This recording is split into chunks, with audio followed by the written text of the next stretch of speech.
Olá, bem-vindo ao Lição Final, o nosso podcast da educação. Para o nosso terceiro episódio, a gente tem aqui a honra de receber a Carolina Zolim, que é pedagoga, formada em rádio e TV e pós-graduada em gestão escolar. E tem uma página no Instagram chamada Tia Caracol, que você precisa conhecer. Se não for agora, assim que acabar esse vídeo, você vai lá no Instagram, @Tia Caracol, e já segue a página da Carol. Carol, bem-vinda ao podcast da educação. Gente, muito obrigada, muito prazer, fiquei muito feliz com o convite e é uma honra estar aqui com vocês. Carol, é nossa, é uma alegria uma pessoa tão engajada assim com a educação infantil, principalmente, Sim. e trazendo tanta coisa boa para os educadores. Fico muito feliz de estar aqui, de verdade. Bom, a Carol, como alguns que não são de Lençóis e acompanham a página já devem saber pelos episódios anteriores, a gente está no centro do estado de São Paulo. E a Carol é da capital e veio aqui para poder trocar uma ideia com a gente, para falar um pouco sobre educação infantil, que é muito mais a área da Raquel, mas como secretária de educação do município também tem interesse em tudo que vem agregar a educação. Então eu estou aqui para aprender também, Carol. E aí, como a gente citou a sua página do Instagram, que eu acho que é o grande, como que eu posso dizer, é o que traz a atenção também em relação ao seu trabalho, porque uma coisa é o trabalho de sala de aula, e outra coisa é o trabalho, né, na internet ali, da página da internet. Então, conta pra gente como que começou a ideia da página Tia Caracol, como que foi esse desenvolvimento. Eu acho que é a principal curiosidade que temos aqui e que quem vem a te conhecer também tem. Então, a minha página começou assim, na pandemia, né? Porque o que aconteceu? Em 2019, eu me formei em pedagogia. Em 2020, eu assumi a sala de aula, porque até então eu estava já em sala de aula, mas como assistente, né? Então, em 2020, foi a minha primeira turminha. Em janeiro, a gente começou as aulas, em março veio a pandemia, e aí parou tudo, foi aquele rebuliço, né? E aí começaram aquelas aulas online, no começo eram ali os 15 dias, que a gente todo mundo achou, né? Que seriam só 15 dias. E aí a coisa começou a se estender, se prolongar e veio o desafio das aulas online. Em 2020 eu estava com a minha turma de maternal, eles tinham 2 anos. E aí o grande desafio, como manter online para crianças de 2 anos. E aí, quem é de educação infantil sabe que a peça-chave da educação infantil é o vínculo. Então eu precisava de alguma forma manter o meu vínculo com as crianças, né? A gente ali conseguiu ficar janeiro, fevereiro, comecinho de março juntos e eu precisava manter esse vínculo com eles. Então, no começo foram aulas gravadas, né? Então, videoaulas que a gente preparava para eles, mas depois implementou-se na escola que eu estava o online e aí começou o meu desafio profissional. Assim, eu falo que é o meu maior desafio profissional até hoje foram as aulas online. Porque aí o que eu comecei a fazer? Pesquisar e inventar propostas que não me distanciassem do lúdico, que é o que eu prezo dentro da minha sala de aula. Então, o que eu fazia? Né? Eu preparava o planejamento do mês inteiro e aí eu colocava assim, eu planejava tudo e fazia uma listagem. O que eu vou precisar de material para fazer tudo isso daqui? E aí preparava todos os materiais, separava tudo, fazia um kit para cada criança. E aí tinha toda aquela preocupação com a higienização e tudo.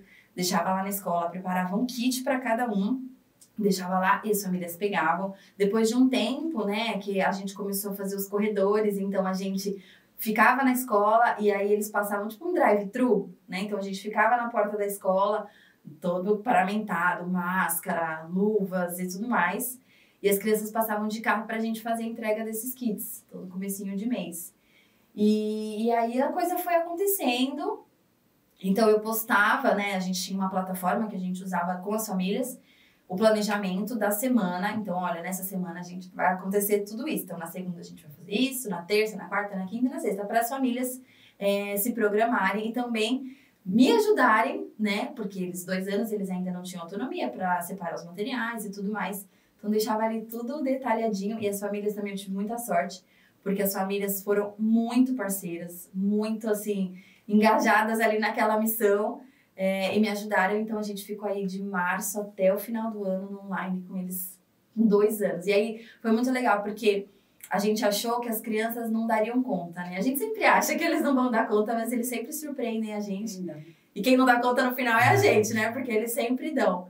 E aí, no final do ano, lá para outubro, novembro, eles já estavam atendendo as chamadas sozinhos. Era muito bonitinho de ver.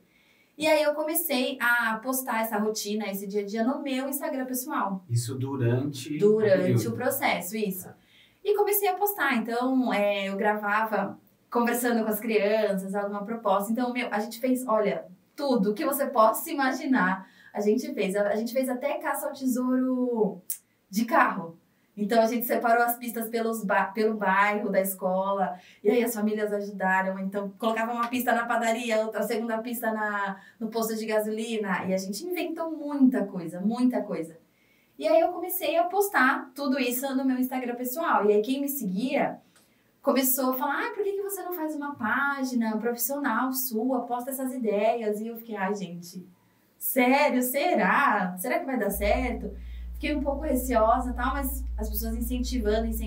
Eu falei, na pandemia todo mundo ficou um pouco maluco, né, na pandemia. Então, eu falei, tô trabalhando bastante. Eu falo que 2020 foi o ano que eu mais trabalhei, porque a preparação de todo esse material demandava muito tempo. Apesar da gente estar em casa, né, demandava muito tempo. Só que ainda assim, sobrava aquele tempinho que a gente ficava, e agora? O que eu vou fazer? E aí eu falei, tá bom, vou começar. Aí conversei com a minha irmã na época estava começando a faculdade dela de jornalismo. A gente conversou, ela também me incentivou muito, porque eu falei, eu não quero aparecer, eu tenho vergonha, eu não quero e tal. E ela, não, a gente faz de um jeito que você não aparece e tudo mais. Aí ela me incentivou, inclusive um beijo, Bia. E aí a gente começou a postar, então no comecinho eram dicas assim, só com fotos, um passo a passo, com dicas, e olha, faz isso, faz aquilo, eu tô fazendo isso, né? E aí foi assim.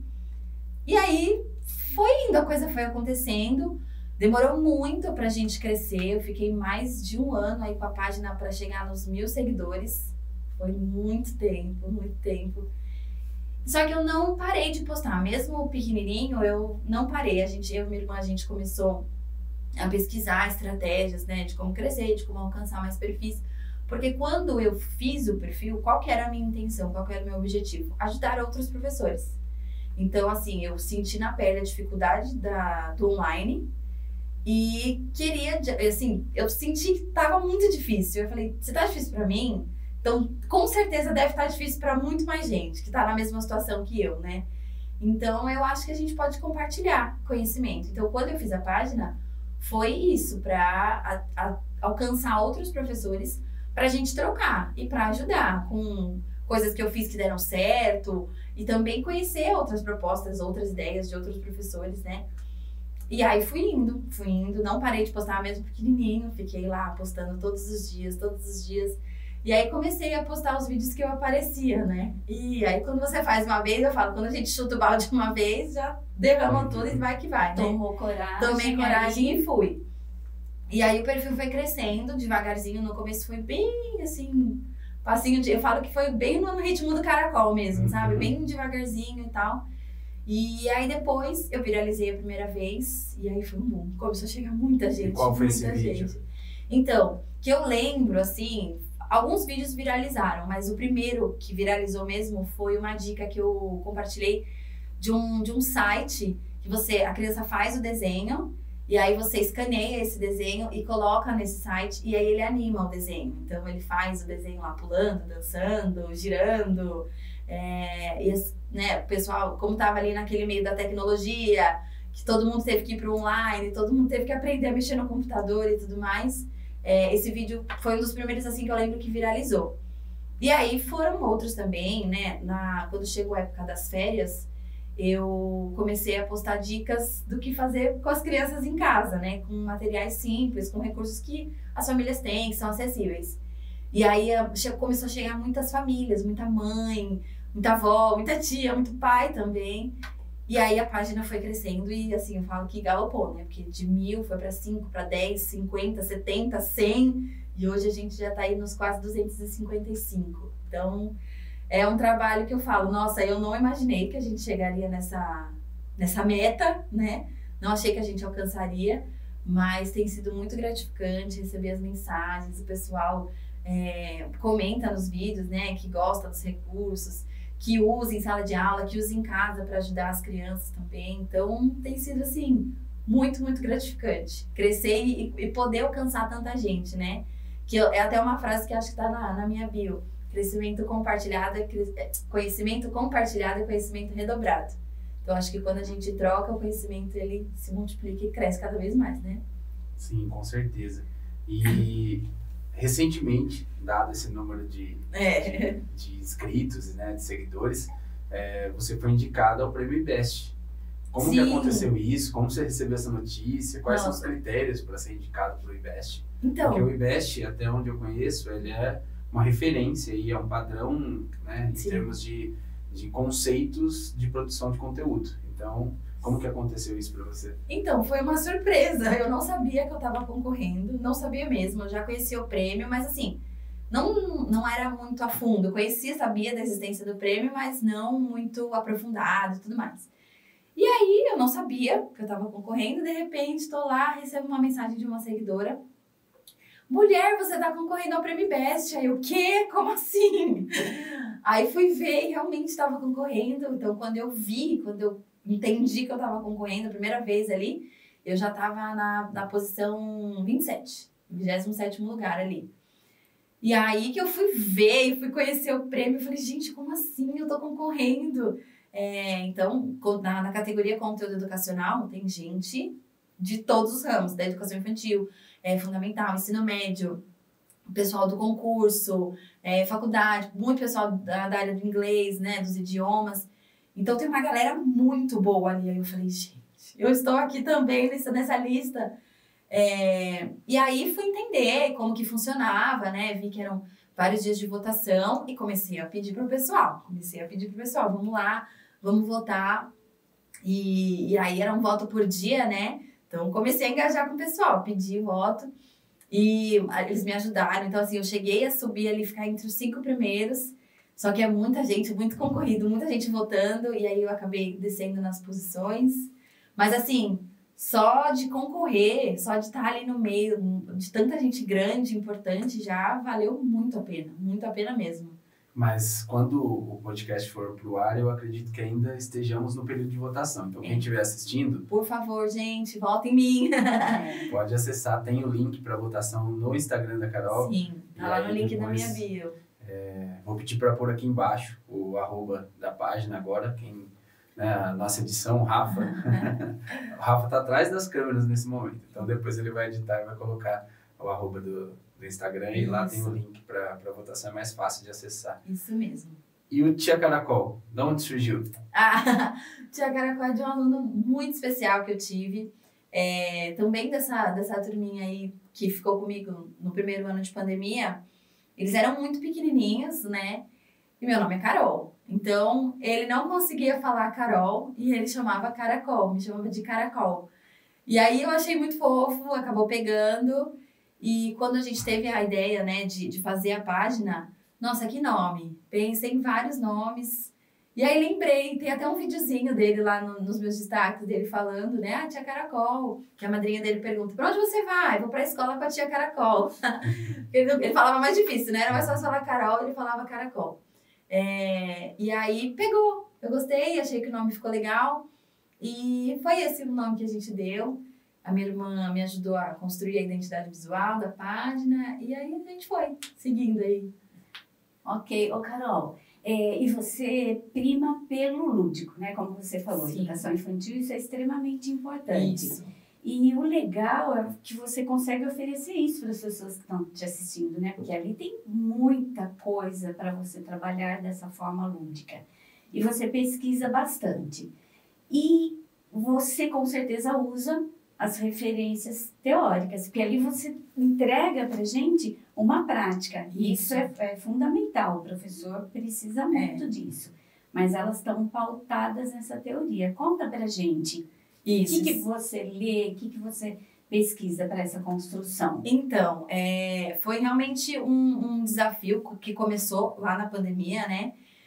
E aí, eu comecei assim, porque eu comecei a pesquisar e eu falava, gente, eu não posso perder o vínculo. Como que eu não vou perder esse vínculo com as crianças? Através do lúdico. Que era algo que eu já fazia dentro da sala de aula e eu precisei criar uma estratégia para colocar isso no online. Então eu comecei a ler muito, pesquisar bastante. A internet me ajudou muito nesse sentido, né? Claro, a gente sempre, o professor está sempre estudando, sempre lendo, sempre pesquisando. Mas o conteúdo da internet me ajudou muito nesse sentido, porque eu queria... A gente sabe que tem vários estilos de professores, mas eu falo que eu sou a pedagoga lixeira, né? Que não pode ver uma caixa de papelão, um rolinho, que tudo vira recurso pedagógico, tudo. E aí eu queria usar esses materiais que todo mundo tem em casa, que a gente tem, né? Eu faço acesso, tanto para as professoras quanto para as famílias.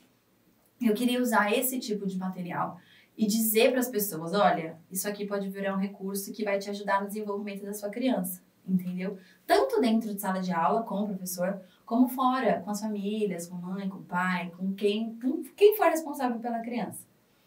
Então, pesquisei muito, foi muita leitura. E, assim, as referências da internet me ajudaram no sentido de, às vezes eu olho alguma coisa e eu falo, nossa, isso aqui dá para transformar, isso aqui dá para fazer tal coisa, dá para criar tal jogo com tampinha e palito de sorvete. Dá para fazer tal recurso usando papelão e durex. E aí foi nesse sentido que eu comecei a criar e pautar o meu conteúdo, entendeu? Bem ali no lúdico, mostrando para as famílias, né? Porque às vezes as pessoas falam, mas eu não tenho habilidade para fazer. Não precisa de muitas habilidades, né? Então segue aqui o passo a passo que eu vou te mostrar que você vai conseguir. E muito legal receber também o feedback das pessoas, né? Porque eu comecei a incentivar. Gente, se vocês usarem o recurso, se vocês fizerem, grava, manda pra mim, me marca pra eu ver também. E aí as pessoas começaram a fazer isso, a dar essa devolutiva, né? E ver as crianças aproveitando. E outra coisa também, além de estimular o desenvolvimento das crianças, proporcionar um momento entre as famílias. Sim, sabe? Isso é fundamental. Da criança com o responsável, com o pai, com a mãe, de unir esse momento, das crianças aproveitarem mesmo, porque a gente sabe, né, na correria do dia a dia, que muitas vezes o tempo de qualidade que a gente tem com a criança acaba ficando lá pros últimos planos, né? Então, um dos meus objetivos também, olha, você pode ter um tempo de qualidade com a sua criança com recursos que você tem em casa. Vem ver como é fácil. Vem ver, vem que eu te mostro, entendeu? E receber também, já recebi muitas mensagens de muitas mães, que a gente está se divertindo demais, a gente está aproveitando. Então, é muito gratificante. Porque aí é uma participação efetiva das famílias. Exato. E das crianças você também. Disse que é possível. Sim. Assim, das famílias com as das crianças. crianças também, porque às vezes é um jogo que a criança pode participar ali da construção daquele momento, né? Que a criança, ela se sente potente quando ela participa do processo. E isso dá autonomia, dá segurança. Então, ela é um dos meus objetivos, assim, com os vídeos que eu procuro alimentar ali a página, né? Então, criar esse vínculo. E tem sido muito especial ver quanta gente gosta, quanta gente agradece as mensagens de carinho. É muito legal mesmo. O que você disse sobre o processo é uma tecla que eu costumo bater muito. Que hoje o celular, os dispositivos eletrônicos, não apenas o celular, mas tablet, videogame, tudo que tem ali, a televisão que você consegue colocar qualquer conteúdo de vídeo para as crianças, faz com que, de alguma forma, como você mencionou, muitos pais e mães, né, principalmente as mães ali, que são as pessoas que mais têm o contato direto, né, percentualmente falando, entre casais, as mulheres, as mães, são as que mais têm esse contato com os filhos. E muitas vezes os pais, em geral, pais e mães, eles têm dificuldade em saber o que realizar, quais atividades realizar com essas crianças. E acabam delegando para os meios eletrônicos. Então, eu não sei, eu vou pôr na televisão ali, né, um desenho, alguma coisa ali, vou dar o tablet, vou dar o celular. E a gente tem cada vez mais precocemente que as crianças, elas mergulham nesse universo virtual e elas acabam também deixando de lado o real, né, aquilo que elas podem ter o contato. E isso faz com que a gente já comece a vivenciar pessoas E aí, quando eu digo pessoas, eu incluo crianças, adolescentes e adultos que não sabem respeitar processos. E aí, quando a gente pega a ideia de colocar a mão na massa, de realizar, de construir e ter um resultado, você acaba mudando a direção de pensamento daquelas crianças. Porque quando elas constroem, quando elas colocam a mão na massa, quando elas veem a coisa acontecendo, quando elas entendem o conceito de processo, ainda que não de forma, né, estrita, mas o conceito prático, a gente acaba vendo uma nova criança naquela realidade. Ela acaba vendo que aquilo é melhor do que ficar afundada numa tela. Só que muitos pais, e às vezes até professores, porque não, uma minoria, acredito eu, acabam delegando isso, deixando de lado, não, vamos por esse caminho, vamos fazer isso, que é mais prático, né? Vou pôr a minha criança na televisão ali, assistir o desenho. E aí, quando você propõe esse trabalho, eu sinto até para quem a gente está falando aqui, às vezes é uma professora que está assistindo, mas para recomendar isso para os pais, dos alunos, para aplicar isso, porque, de certa forma, o que a Carol propõe para a gente é o reverso do que os meios tecnológicos vêm tentando nos vender, que é o do fácil, né? A gente tem algo muito fácil na mão, mas por que isso tem que ser fácil? Quando a gente parte de um ponto até outro em linha reta, a gente não tem um processo ali, um caminho a ser percorrido, que é o que vai construir o ser humano. E aí a gente vai ter uma geração que não sabe enfrentar o difícil. Então eu fico muito feliz quando eu vejo esse tipo de conteúdo pelas novas gerações, porque a gente sabe o quanto os meios tecnológicos também podem prejudicar a formação deles.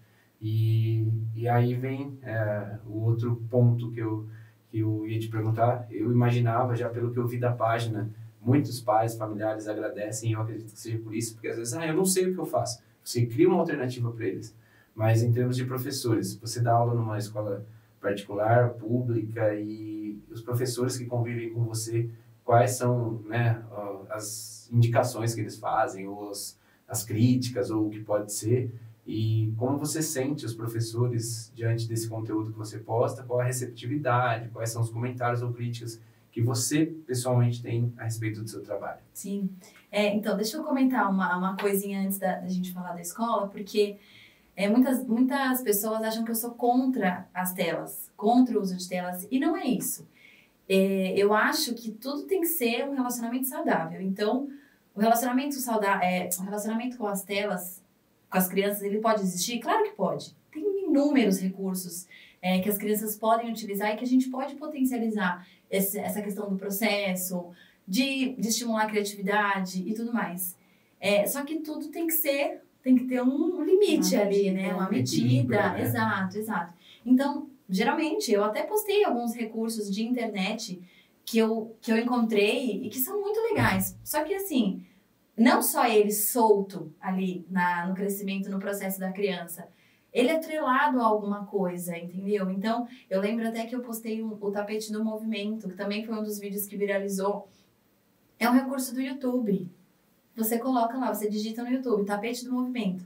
Ele vai aparecer vários vídeos com diversas músicas, com diversos níveis de dificuldade. Então, assim, vai aparecendo as cores, né? As cores primárias, amarelo, verde, azul e vermelho. E ele vai mostrando na tela para a criança. E aí, eu ensinei a fazer esse tapete. Que nada mais é do que colocar, assim, 4 cartolinas coloridas. Só que você pode incluir a criança nesse processo. Olha, vem aqui. Vamos fazer uma coisa pra gente brincar.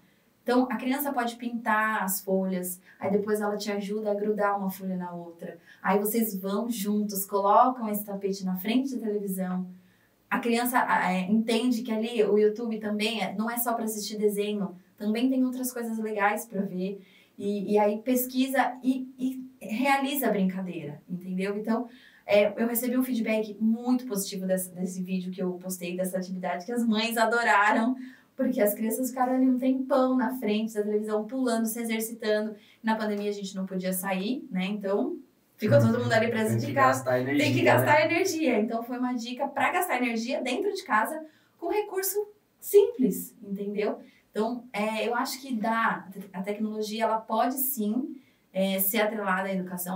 Pode não, ela deve, né, ser atrelada à educação, mas com um relacionamento saudável, com limite, né, nos últimos casos aí, nos últimos episódios, a gente viu o quanto é importante que as famílias estejam vigilantes ao conteúdo que as crianças, jovens, adolescentes estejam aí consumindo, né? Então, é muito importante que a gente leve esse conhecimento tanto para as famílias quanto para os professores. Olha, tem um universo imenso aqui e a gente precisa explorar isso. Então, esse também é um dos meus objetivos na página. E sobre a escola, hoje eu estou numa escola da rede particular. Pode falar o nome da escola? É a Escola Fazendo Arte. Inclusive, um beijo, meninas, para todo mundo que está fazendo arte. É um lugar muito, muito, muito especial mesmo, com pessoas incríveis. Eu estou muito feliz lá. Eu comecei a minha jornada na educação. Vou contar um pouquinho, né? Lá para todo mundo entender. A escola é apenas educação infantil? Isso, é apenas educação infantil, até os 5 anos. Eu vou contar um pouquinho da minha história para todo mundo entender como que eu cheguei lá. Quando eu saí, né, do ensino médio, eu fui direto fazer faculdade. E com 17 anos, claro que a gente tem certeza daquilo que a gente quer fazer, né? Então eu tinha certeza que eu ia trabalhar na televisão. E aí fui fazer rádio e TV. E aí comecei lá em 2013, isso? Eu me perco no tempo, isso, 2013. Primeiro ano de faculdade, rádio e TV. E tinha certeza, era isso que eu vou fazer, vou trabalhar na televisão, vou trabalhar no rádio, tudo mais, tudo certo, ok. E aí no primeiro ano, logo lá, no primeiro ano eu já consegui um estágio, só que era um estágio temporário. E aí depois encerrou o contrato, eu não conseguia outro estágio na área, fiquei um tempo aí procurando, não consegui. E precisava trabalhar, precisava manter, né, os custos e tudo mais. E aí não conseguia, falei, bom, vou procurar fora da área mesmo e depois eu tento de novo, porque eu preciso me manter de alguma forma. E aí sobrou não, eu encontrei uma vaga numa escola, era para cobrir uma licença, assim, de uma auxiliar de classe, mas era um período muito pequeno, então eu falei, eu acho que eu vou fazer entrevista, né, para ver se vai dar certo, que aí pelo menos já são 3 meses aí que eu me garanto e depois eu vejo o que eu faço. E fui, fiz entrevista, passei, depois de um tempo ainda, demoraram para me chamar, e aí passei. Aí, meu Deus, um desafio, né, eu vou lá na escola, o que eu vou fazer? Bom, enfim, aí fui, só que aí o que aconteceu? O bichinho da pedagogia me mordeu, me apaixonei, e aí não teve o que fazer. Me apaixonei e falei, não, gente, é isso aqui que eu quero pra minha vida. Que eram uns bem pequenininhos, quando eu cheguei, eram uns pituquinhos, né? E logo me apaixonei, falei, e agora? O que eu faço? Tô amando isso daqui, mas também não quero parar o curso. Aí pensei comigo mesma, conversei com a diretora, a escola me deu, assim, um respaldo incrível. Era um lugar também maravilhoso, muito especial, que eu construí, assim, eu falo que foi por muito tempo ali a minha segunda casa, a minha segunda família. Então, eu fiquei ali naquele dilema, e agora? Para onde eu vou? Comunicação, pedagogia, o que eu faço? Conversei bastante com a diretora na época, e aí eu tomei a decisão que eu ia terminar o curso de rádio e TV, mas eu ia continuar na escola. Então foi o que eu fiz. Eu terminei o curso de rádio e TV, me formei, tudo certinho. Foi também uma época incrível, conheci pessoas maravilhosas. E aí logo em seguida eu já emendei uma faculdade na outra e comecei a pedagogia. Então terminei rádio e TV num ano, no próximo ano eu já comecei a licenciatura.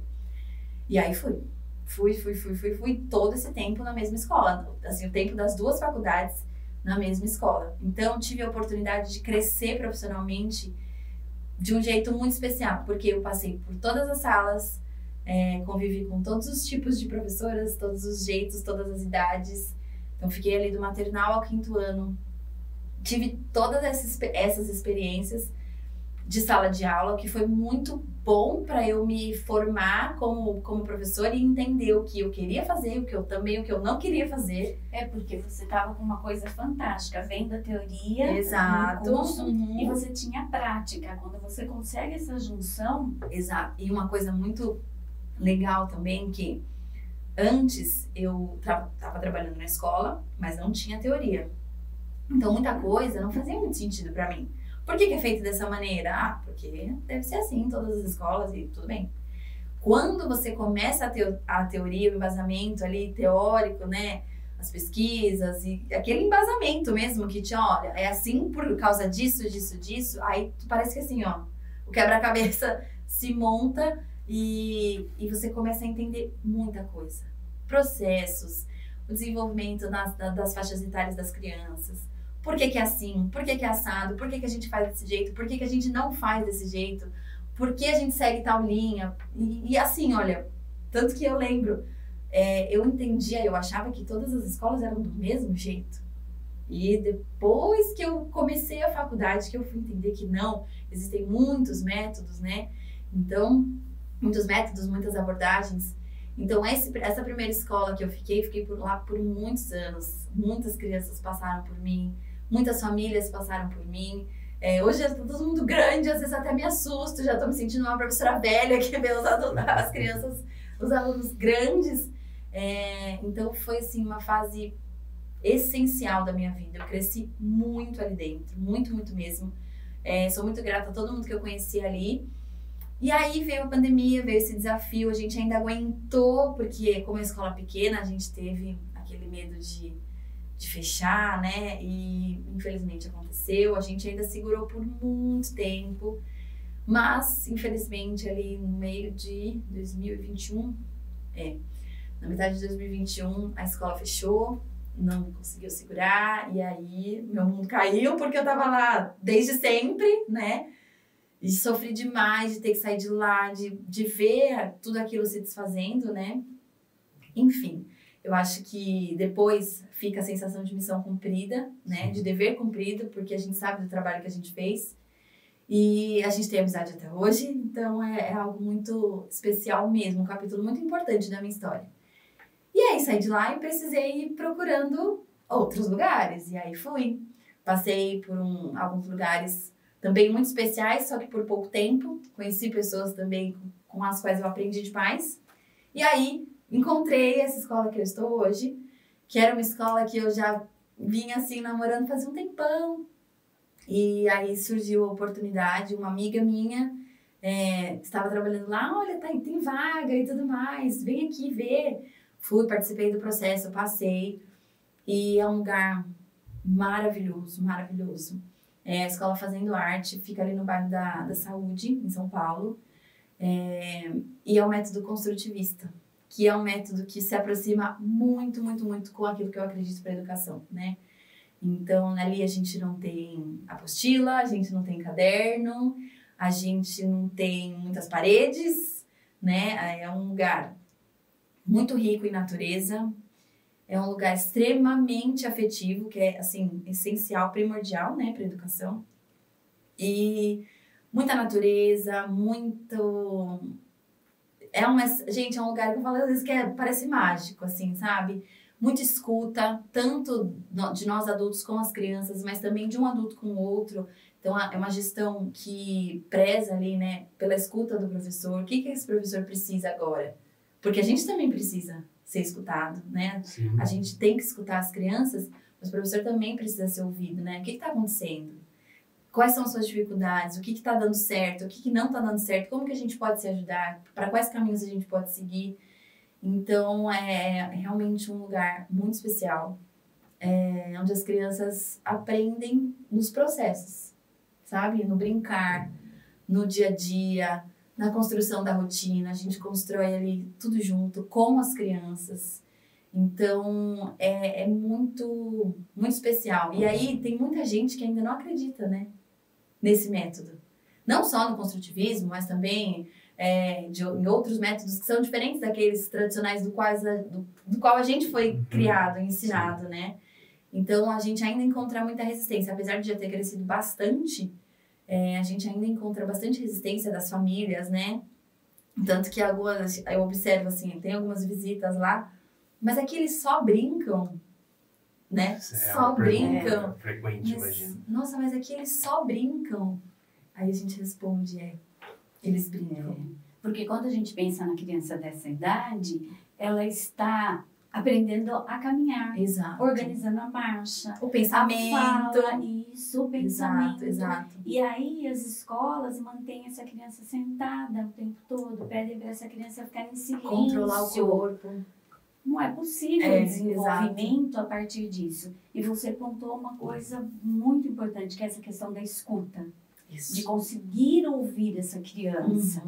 Que está se apropriando do mundo, do seu entorno nesse momento, né? E você falou em relação à apostila, né? E como que é para você, então? Você organiza tudo isso, a escola dá uma diretriz, tem um currículo? Isso, a gente tem o currículo. Eu confesso que foi um desafio também para mim, viu? Quando eu entrei lá, porque era tudo muito diferente do que eu estava acostumada. E eu tava assim, eu fui ensinada no método tradicional. E era diferente do que você estava vendo na faculdade também, do que você viu na faculdade? Então, se aproximava muito com as teorias, metodologias que a gente estava vendo na faculdade, né? Quando eu entrei na Fazendo Arte, que é a escola que eu estou hoje, eu já era formada e tudo mais, só que linkou muito com tudo aquilo que eu aprendi na faculdade. De que o tradicional já não... Aliás, já faz um tempão que o tradicional já não cabe mais, né? E então só retomou isso. E aí eu tive que voltar a pesquisar e rever, porque a gente acaba também um pouco se acostumando, né? A gente entra ali no ritmo e a gente acaba se acostumando com aquela rotina, com aquele dia a dia, exatamente. Acaba virando um processo mecânico, que é muito o que eu tento levar no Instagram, de sair do mecânico, de sair do automático. Da zona de conforto. Exato. Então, assim, muita gente, eu recebo muitas mensagens, muitas. Você tem plano de aula para isso? Você tem plano de aula para aquilo? Gente, não tem plano de aula. Eu tenho um recurso que você pode utilizar para montar o seu plano de aula, para fazer a sua estratégia de ensino, de aula, para fazer de um jeito que você está em sala, você conhece a sua turma, só você que pode dizer a necessidade das suas crianças. E você responde aí, porque é isso que eu ia perguntar para você. Se existia isso, das pessoas solicitarem para você, como se fosse uma receita. Muito. Essa receita e eles uma receita de bolo, exato. E aí você responde, você explica essa questão. E aí eu explico, eu falo, gente, não tenho plano pronto, eu tenho aqui muitos recursos que você pode utilizar. Acho que só entrar ali no feed, né? Então, vai descendo. Tem um monte de coisa legal para fazer com todas as idades. Com bebês, 1, 2, 3, 4, 5 anos, até com os maiores, com os mais velhos. Dá para usar, dá para adaptar muita coisa ali para o ensino fundamental, 1 e 2. Então, tá ali. Pega, olha, vê a necessidade das suas crianças. Porque quem conhece a sua sala de aula é quem tá ali. Eu não conheço a turma que está com você, eu conheço a turma que está comigo, eu sei a necessidade das minhas crianças, entendeu? Então, eu sei quais recursos e quais caminhos eu preciso seguir para atingir aquelas crianças, para desenvolver aquelas crianças que estão comigo. Então, essa troca de receita, né? É bem uma receita de bolo, assim. E que não cabe. Não cabe. É a materialização daquilo que eu falei, né? De não respeitar o processo. Porque Exato. O processo envolve eu saber quem são as minhas crianças, quais são as necessidades dela, eu ter o que você me disponibiliza, eu ter a minha base de formação pedagógica, e aí eu mesclo tudo isso e faço ali algo, né? E aí exige um processo, o meu processo de formação, o meu processo de conhecimento das crianças, de ouvir, e também o que eu tenho de informação externa. Aí vem o que você possibilita para as professoras, né? Vem uma série de coisas que possibilitam que alguém faça o próprio plano de aula. Mas pegar algo pronto é exatamente a expressão de não reconhecer a importância do processo. É algo que eu bato nessa tecla, né? No mestrado, eles me ensinaram muito a respeito disso, de quando você vai fazer o seu plano de aula, você precisa considerar isso, precisa considerar aquilo, e aí você reconhece, não, realmente, eu preciso de um processo, né? E aí volta aquela frase que eu adoro, que é justamente um desenho, porque o desenho Carros tinha um anúncio que falava assim, o que vale na vida é a viagem, não o destino. Exato. E aquilo foi o ponto de, para mim, reflexão. Poxa, é verdade, a viagem às vezes é mais bacana, é mais aprendizado do que você simplesmente chegar até o ponto e falar, tá, é isso. É um processo, exatamente. E é algo que eu estou vivenciando com a minha turminha agora, assim. Vou contar rapidinho, só para vocês entenderem, justamente linkado com essa questão do processo. Eu fiz uma leitura para eles de um livro chamado Viviana, Rainha do Pijama. Era sobre uma festa do pijama, né? Ok. E aí eu fiz a leitura, eles super gostaram. ai, que se a gente fizesse uma festa do pijama? Vamos fazer uma festa do pijama, ok? Muito legal. O que a gente vai fazer? E aí, eu costumo fazer listas com eles, né? Porque aí já vai, eles têm 3 anos. Já vai ali a linguagem escrita, o contato deles com esse universo, do que, olha, vamos fazer uma lista. O que a gente precisa para nossa festa do pijama? E aí eles foram elencar, precisa do pijama, precisa do brinquedo, precisa de almofada, precisa disso. E aí eles iam falando e eu ia escrevendo, falando e eu escrevendo. E aí eles quiseram fazer um piquenique. Ah, vamos fazer um piquenique? Ótima ideia, vamos fazer um piquenique. Então a gente marcou no calendário o dia da festa. Vamos fazer um piquenique. Fizemos, foi o máximo, eles super gostaram, porque a gente foi num ambiente diferente da escola, sentamos no chão, em roda, para eles era uma novidade. E foi muito legal. Então, teve esse momento e tudo mais, e aí depois eu achei um outro livro que falava sobre piquenique. Como é o nome dele? Bia e o Elefante Piquenique. Então, falava sobre piquenique e tudo mais. E aí eu trouxe essa história para eles, a gente leu juntos. E a história conta que existem várias... Porque eles preparam os personagens, né? Um coelho e um elefante. O coelho que é a Bia e o elefante. E aí eles preparam um piquenique, eles resolvem que eles vão fazer um piquenique.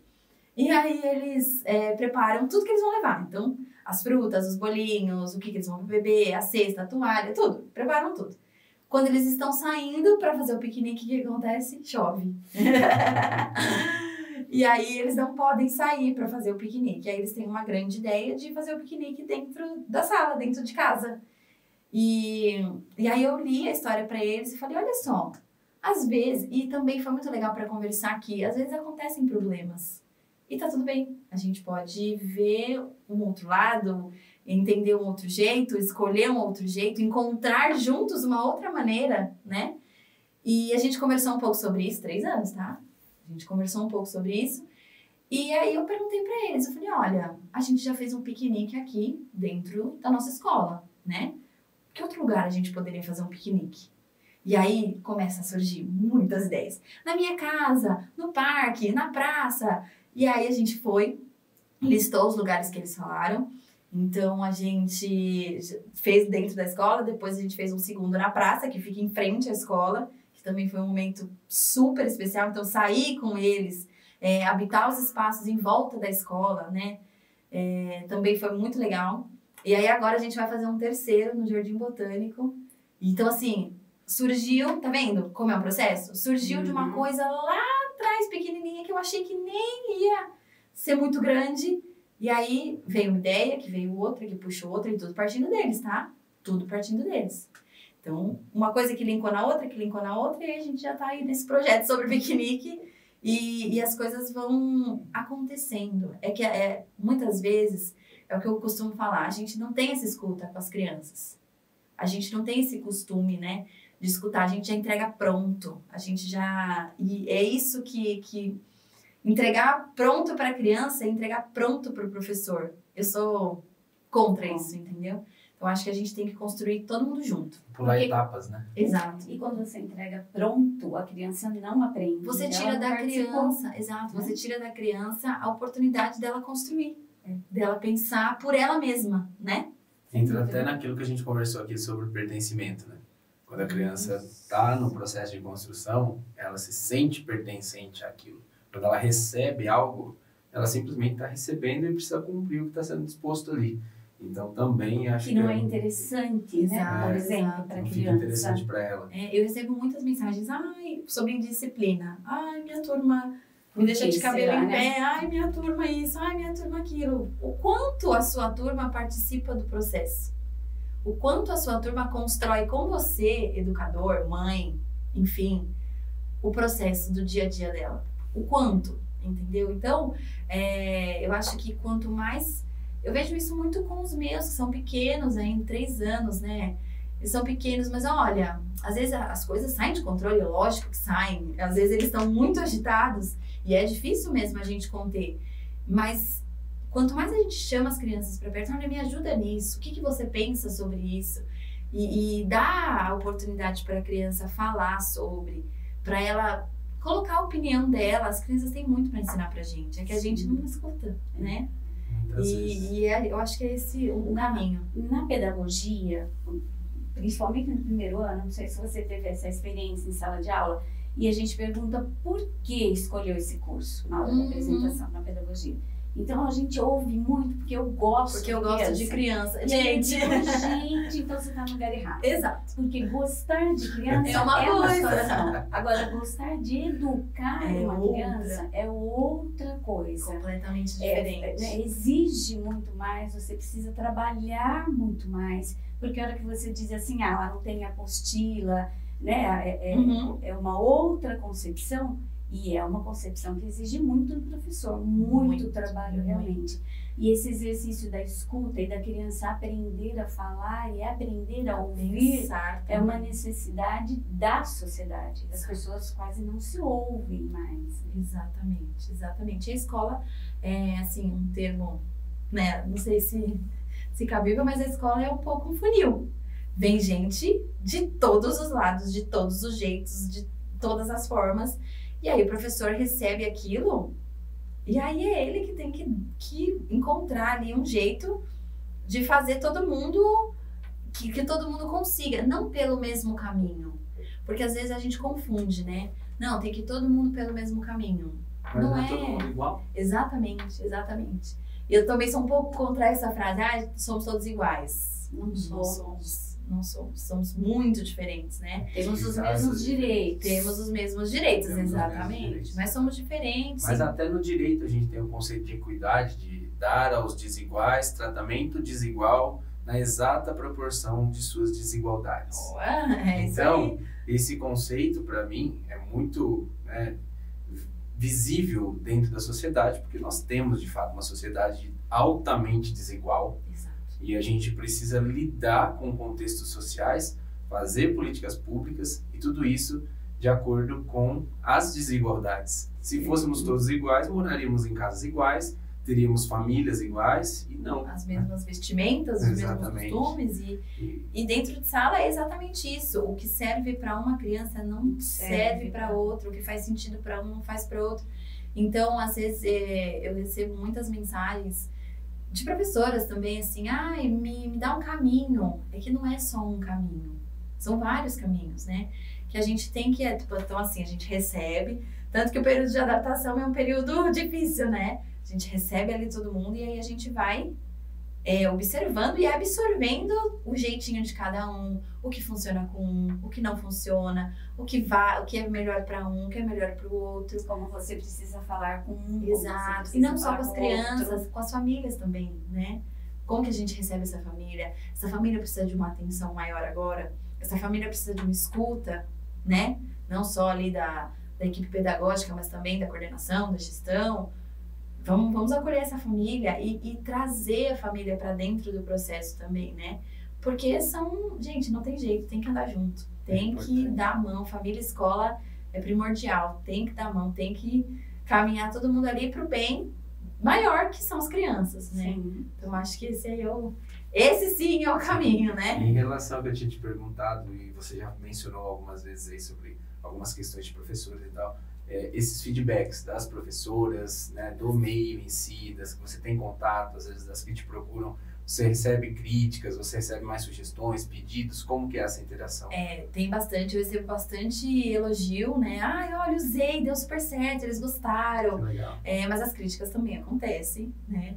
Também vem. E é bom também pra gente se autoavaliar, ir regulando, olha, realmente poderia ter feito... Ou poderia ter falado de uma outra forma, poderia ter usado um outro jeito de apresentar. As críticas realmente... As construtivas. Isso, críticas construtivas, exatamente. Porque aparece um monte de gente também que só aparece lá para criticar, né? Mas não vem com nenhuma outra sugestão, não vem com nenhum, assim, algo de positivo, né? Então só vai lá para criticar, só vai lá para falar mal mesmo. Aí para essas pessoas eu nem dou muita atenção, vale. Porque acho que não vale, né? Mas quando vem uma pessoa com uma crítica construtiva, olha, e se você fizesse desse jeito? Aí eu adoro, aí a gente conversa e constrói junto realmente. E assim, pessoas que fazem a gente pensar, né? Nossa, é verdade, poderia ter feito desse jeito, poderia ter trocado. Às vezes é assim, uma palavra, um detalhe, às vezes tá num detalhe, que se você troca faz toda a diferença. Então é muito legal receber esses feedbacks, né? Tantos elogios que dão gás pra gente Eu imagino continuar. que seja a maioria, né? É bem bom. Certo. Sim. E também recebo muitas sugestões, sabia? Muitas. As pessoas, lembrei de você, olha esse daqui, lembrei de você, e É manda. verdade. E eu Isso é adoro, muito legal. porque são muitas ideias. Então faz a gente cada vez criar mais, adaptar. Recebo muitas sugestões, é muito legal Você mesmo. já recebeu a pergunta assim, mas você faz isso para quantos alunos? Quantos alunos você tem na sua sala? Hoje eu tenho 12. São uma turminha de 12 alunos de 13, de 3 anos. Isso, E faço, se eu tiver que fazer para 15, para 20, eu faço. Eu faço porque é algo que eu acredito. E aí que tá o segredo. Eu acho que o professor, ele precisa acreditar. Ele precisa ter na mente dele, ter uma convicção de que é o único caminho. A educação é o único caminho. Então, se o professor não acredita, é porque a gente sabe que é cansativo, que é desgastante. Que não ganha o que deveria. Que não ganha o que deveria, nem perto do que deveria. Mas a gente sabe que o cansaço bate, que a gente tá ali no dia a dia, que às vezes a gente fala, meu Deus do céu, socorro! Mas se a gente não acreditar, ninguém vai acreditar por nós. Então... E é um trabalho que a longo prazo Dá você tem fruto. menos trabalho. Exato. Depois que a criança aprende na roda, a escuta, essa interação, o professor ele tem menos trabalho. Sim. Mas é que até chegar nesse ponto, dá muito trabalho. E educar dá trabalho. Dá trabalho, Né? sem Educar dúvida. é uma das coisas que mais dá trabalho, é o educar, é o processo de educação. Então, realmente, é muito difícil, mas tem que acreditar, não tem jeito. Se não acredita, aí realmente fica maçante, fica cansativo, fica chato. E para as crianças também, né? Porque eles sentem, então eles sabem o quanto a gente está ali e o quanto a gente não está. E com eles, né? Que eu aprendi Exato. com o João, é com eles também, acima de por eles. Isso. E recentemente, até não é o caso da Raquel, porque a Raquel, quando se aposentou da educação pública, né, permaneceu no meio do universo da educação trabalhando, mas recentemente eu tenho tido algumas conversas relacionadas a educadoras em fase de aposentadoria. E é uma coisa muito bonita, pelo menos assim eu considero, porque boa parte delas, elas fazem algumas ponderações, porque a aposentadoria, ela não é apenas um resultado, mas muitas vezes um objetivo de muita gente. E não que esteja errado, cada um com seu cada um, né? Mas a aposentadoria, ela acaba sendo muitas vezes um objetivo, muitas vezes uma expectativa, e também é uma expectativa de descanso, né? Uma expectativa de mudança de vida, de não ficar preso a algo para poder sobreviver, porque você vai continuar recebendo sua aposentadoria. Porém, quanto mais próxima essa aposentadoria, mais as pessoas passam a refletir a própria carreira. E no magistério, a beleza disso, pelo menos na minha visão, é que quando as educadoras elas se preocupam com o legado, isso acaba sendo algo fantástico. Qual o legado que eu deixei na educação? Eu estou me aposentando, mas eu não sei se eu queria me aposentar agora, porque eu queria deixar um legado, eu queria concluir tal trabalho. E aí, às vezes, elas acabam permanecendo mais tempo, às vezes acabam tendo uma dificuldade de deixar aquilo por conta dessa questão do legado. E isso é magnífico, isso é sensacional, porque de fato você vê que a pessoa está vivenciando aquilo na vida dela, aquilo é ela.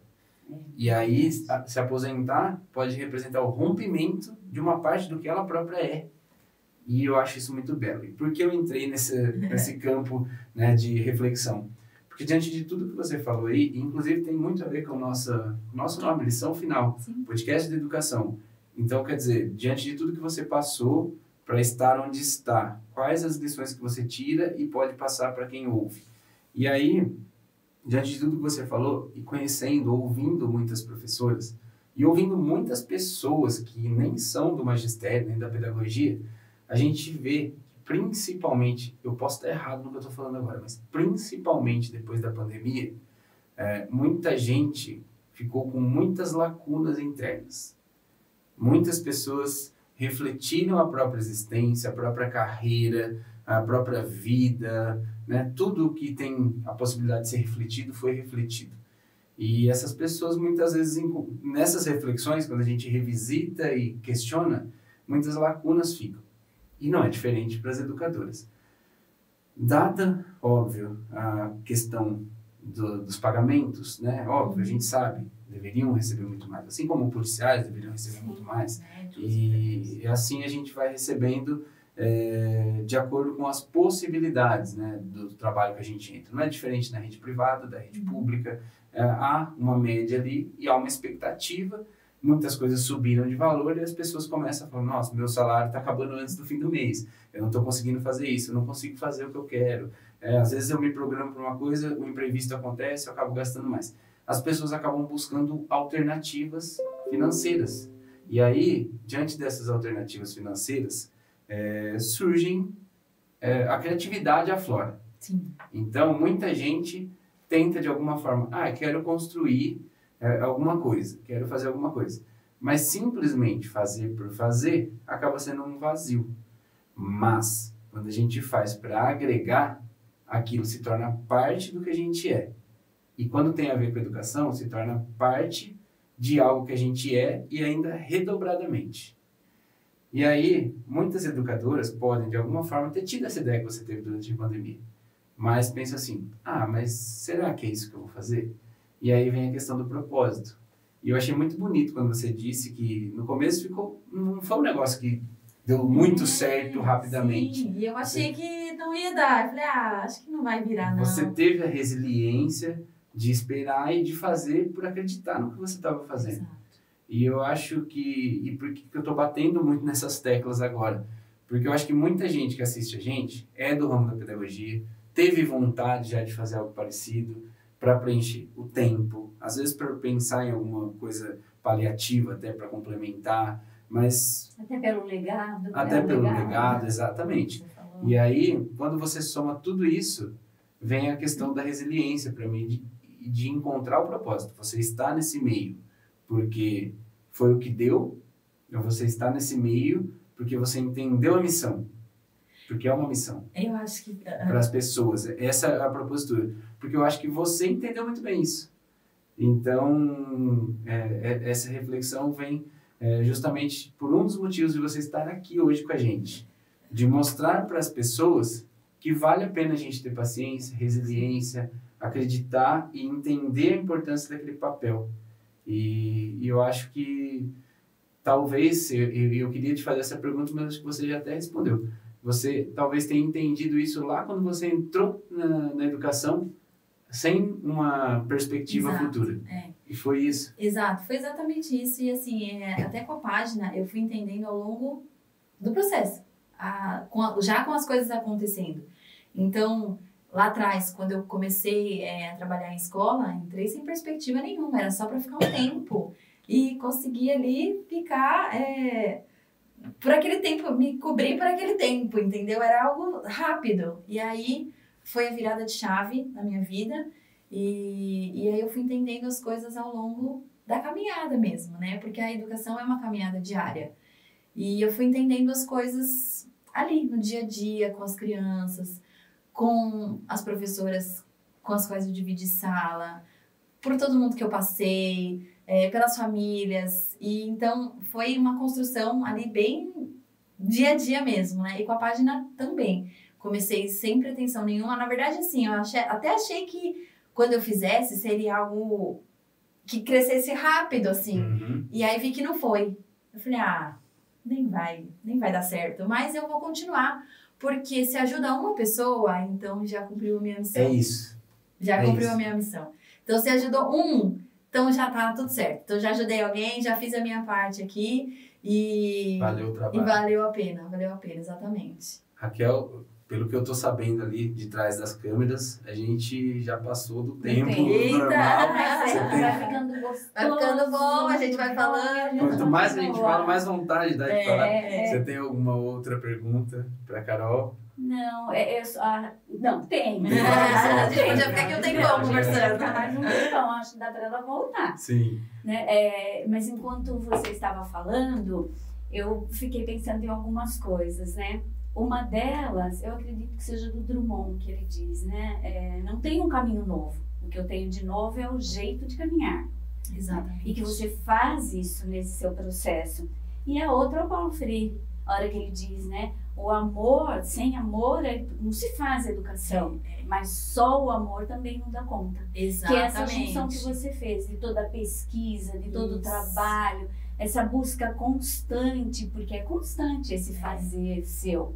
Exato. É só assim que a gente dá conta mesmo da educação. Caracol mesmo, é um trabalho de caracol, bem devagarzinho. Isso. Eu escuto muito, pedagogia por amor, principalmente de uma galera que está se formando. Pedagogia por amor. Realmente, pedagogia por amor, mas não só por amor. Porque tem muitas outras coisas envolvidas aí. Então, acho que só o amor não dá conta, né? Então, mas é necessário. É necessário, é essencial, é a base. Mas só ele, então a gente precisa acreditar, a gente precisa pesquisar. Exato. E todas as outras profissões, né? Isso. E aí, retomando uma coisa que a gente falou aqui, que às vezes, né, as famílias vêm, mas é que eles só brincam. E a gente já chegou a escutar. Mas é só isso? E aí a gente responde, não, é tudo isso. Porque brincadeira é coisa muito séria e eu acho que a gente precisa reformular a escola, é urgente. Que a gente reformule a escola, que a gente reformule o jeito de ensinar. Então, quando fala, nossa, mas é só isso? Não, é tudo isso. Tudo isso. O lúdico é muito importante. Muito. Eu fiz...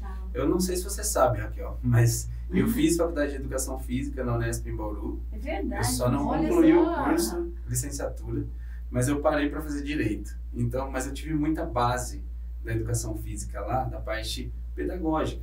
E é isso, porque lá o que eu mais aprendi para lidar com as crianças na Educação Física é o quanto o lúdico ensina, quanto o lúdico constrói, quanto o lúdico é importante. E às vezes, isso que você me falou me remeteu ao que uma professora na faculdade me ensinou, que ela fala assim, é só isso, é porque a pessoa não sabe o quanto tudo isso não tem a dimensão, é complexo. Não tem a dimensão do trabalho que tem por trás de tudo isso. O quanto uma atividade pode agregar. Exato. E é isso que eu tento passar. Então, assim, com materiais simples, com coisas que você tem em casa, com recursos de fácil acesso, você pode construir um recurso para estimular diversas habilidades na sua criança. E aí você pode... E aí eu costumo colocar, né? Sempre na legenda ali tem alguma coisinha. Então, esse recurso estimula coordenação motora, percepção visual, várias áreas que ali a criança está brincando. Para quem não conhece, a criança está só brincando. Mas é só brincando que ela está sendo estimulada, que ela está se desenvolvendo, que ela está exercendo inúmeras habilidades que parece, para quem não conhece o trabalho que tem ali por trás, né? Parece como uma coisa fácil, mas não é, tem todo um processo aí. Até é muito mais, né? Você coloca a criança na frente de uma tela e ela é passiva. A partir do momento que ela está numa metodologia ativa, ela está fazendo, ela está executando, ela está aprendendo, não tem comparação. Não tem comparação. É muito diferente. Exatamente. E já que a gente está apertado pelo tempo aqui, poxa. Né? Se a gente tivesse problema do jogo, todo mundo ia falar. A gente tem a nossa pergunta final, que é justamente a do podcast, que para você não vai ser difícil de responder. Vamos ver. Diante de tudo isso, de toda essa caminhada, de toda essa trajetória rica que você descreveu pra gente, de tudo que você falou, qual a lição final que você tira a respeito de tudo isso, para que alguém que esteja assistindo possa tomar isso como base, né? Se eu quiser um caminho parecido, o que eu preciso ter, o que eu preciso fazer, qual é a lição final em relação a essa trajetória sua que ainda tem muito pela frente, mas até aqui. Nossa, é difícil resumir tudo, né? Eu acho que o que fica, o que eu entendi assim ao longo de toda a minha caminhada até aqui, é que a gente tem que construir diariamente. Então, primeiro, amor sim, essencial. Segundo, a gente precisa acreditar. E terceiro, a gente precisa mudar. Urgente. Eu acho que o que fica ali de lição final mesmo é que a gente precisa mudar. Novos métodos, novas formas, novos recursos. A gente precisa encontrar novos caminhos. Já existem. A gente já avançou muito, mas a gente precisa avançar muito mais. E isso a gente só consegue junto, né? Então, um professor ajudando o outro, um professor colaborando com o outro, contribuindo. E é uma parceria, é a gestão, é a escola, é a família, é todo mundo ali pelo desenvolvimento das crianças, pelo bem delas. E não só, como você falou, né? Não só por elas, mas com elas. Então, cada vez mais eu acredito que o que fica de lição, que o que fica ali, que bate ali para mim todos os dias a gente precisa incluir as crianças nos processos. Acho que só desse jeito, não só desse jeito, mas também com esse jeito, a gente vai aí encontrar mais qualidade na educação, resultados positivos e efetivos, né? Então, é difícil resumir tudo assim, né? Mas seria mais ou menos por esse sentido. Fico feliz em ouvir tudo isso. Você vê que quando a gente pensa nas últimas entrevistas que a gente fez, tudo isso tá junto. Ela fala muito do que a gente já ouviu, da Vera, da Unesp, do João.